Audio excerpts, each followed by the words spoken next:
Actually, this total lunar eclipse came from a new moon that started back on 15th of November 2020, because back then there was a new moon around the degree of this eclipse point in late Scorpio. So if you have certain planets in late Scorpio that's triggered by the new moon back then, that means the late degrees of Scorpio, this may be like an 18-month development of the energies leading up to this point of this total lunar eclipse. And the main aspect that I want to touch on is that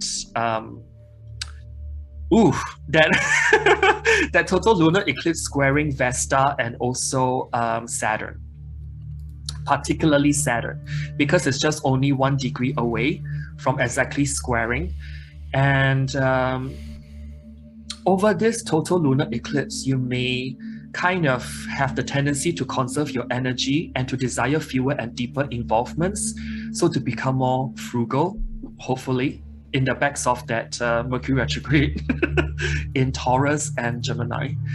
And you may be more vitalized, I would say, with simplicity.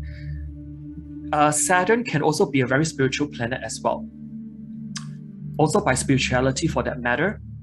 Particularly, Saturn is in the sign of the sky gods, which is Aquarius. Maybe you need to organize your involvements a bit better.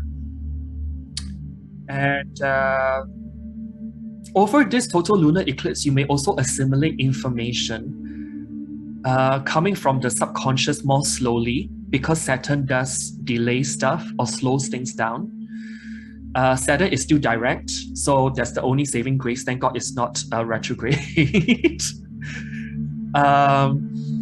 And you tend to delve more deeply into ideas. Because I feel that with this square, this total lunar eclipse squaring Saturn, it is really also providing us the opportunity to search for the deeper meanings inherent in everything. Can we actually see the pattern, which is Aquarius, in all that is in our physical reality, what's going on in the world, which is that, Saturn square nodes. And but I would say that at worst, or the lower vibrational energy, this total lunar eclipse can really be bringing out the fear, which is Saturn. Maybe we are afraid of making mistakes or of failing, and hence it just kind of holds us back. And we also may be overtly cautious. So it's that continuation of April's energy of cautious optimism that is also brought up to the surface. Other things that may be not so desirable, it may also bring up like inner inhibitions or repressions. For some people, it may even be depression and loneliness as well, or separation from the community because of the square influence. There may be some form of renunciation or difficulties in the relationship with the opposite sex as well, which may come up. And collectively, I think we are also feeling this energy of joint and shared suffering of some sorts. And in some personal cases, I've also seen Saturn square nodes whereby perhaps also over this total lunar eclipse, the divorce rates may also go up. Yeah, something pertaining to that.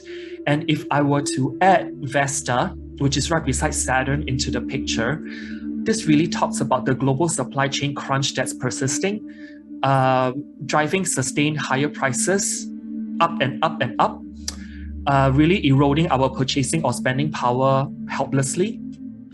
And that's on top of the Mercury retrograde happening in Taurus and Gemini in the background as well. That's captured over here in the eclipse chart.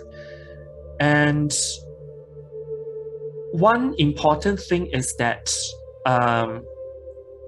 there's this thing called the ambivalent triangle.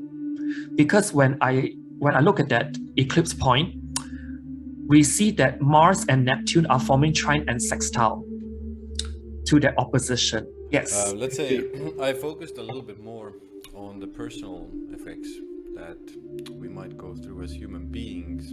And I'll again give you a little bit of a rapid fire of what will, what you can do, what are maybe the positive ones, what are the maybe negative ones, manifestation as well. So let's let's start again with the negative ones. So we have a little bit of during the end of this coverage we have a bit of an easier way out of it.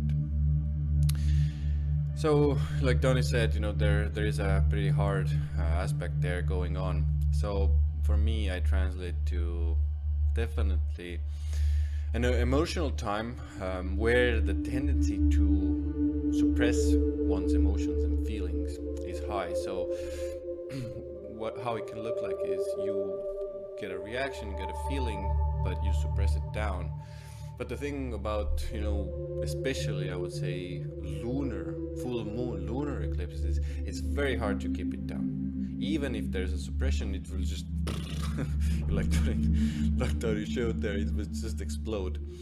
But the tendency to want to do it leading up to it is there, so be aware of that.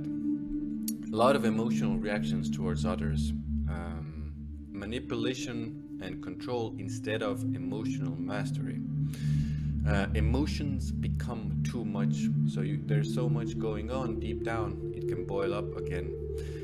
Jealousy, suspicion, deep fears come up to the surface to be cleared and to come out into the open and to be healed. So I wrote this one under both negative and positive. So the actual process of this is quite hard and difficult, but the actual result, which is the transformational Scorpio energy, is the phoenix that transformed you or us as a species as well. So because we're all going through it, some more subconsciously, some more consciously, the change or the let's say the potential to be transformed as a species is here, but I think most likely it will be through some hardships. So trauma reactions, getting lost in pain, now having to choose between internal and outer desires, letting go of something, receiving something. It's like we really need to balance these extremes of material, internal. What do we want? What do we actually desire? What do we can get?